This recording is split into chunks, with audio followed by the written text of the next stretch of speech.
Listen to me carefully. The great apostle, we are coming to pray one great prayer now. The great apostle, that's why I'm going to be sluggish. I want you to understand what I'm saying very well. The great apostle Joseph Babalola, there was a time he went to the house of Chief Obafemi Awolowo. Who knows Chief Obafemi Awolowo? Awo. Everybody heard about Awo?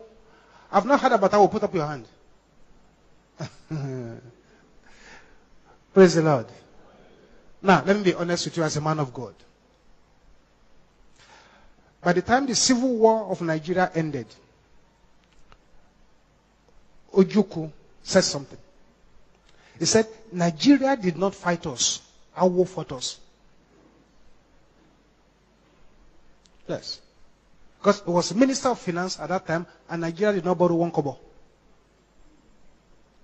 Not only that, he gave some advices that made victory possible. Then when he died, Ojukwu now said, this man was the best president Nigeria never had.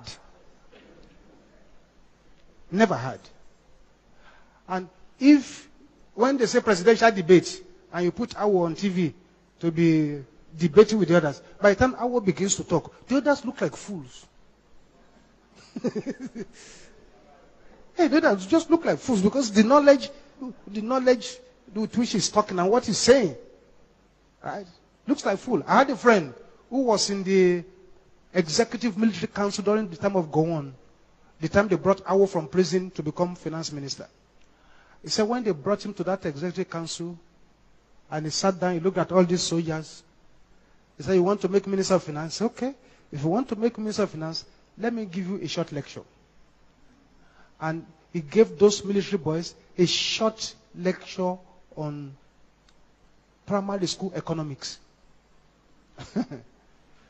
They said, by the time he finished, all those who were there, they gave him a round of applause. Simple primary school economics.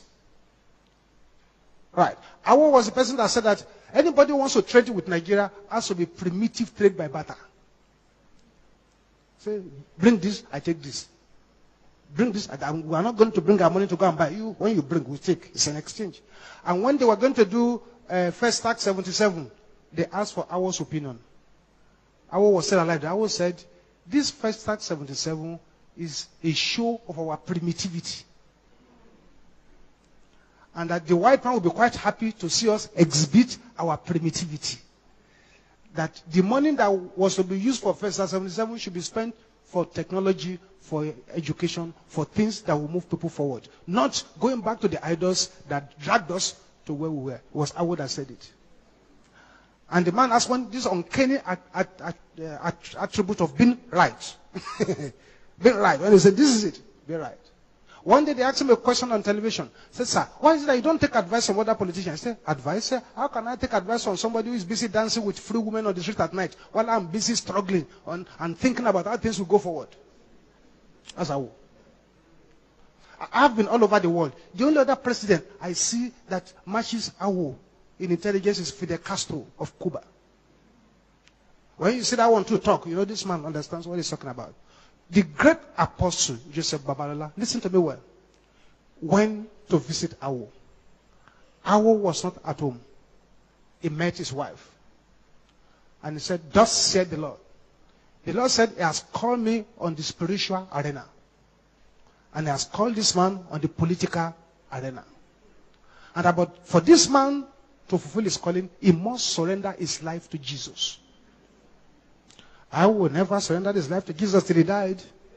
And he never fulfilled that destiny. Can you raise up your right hand? Say, my Father! Every destiny waster assigned to my calling, die!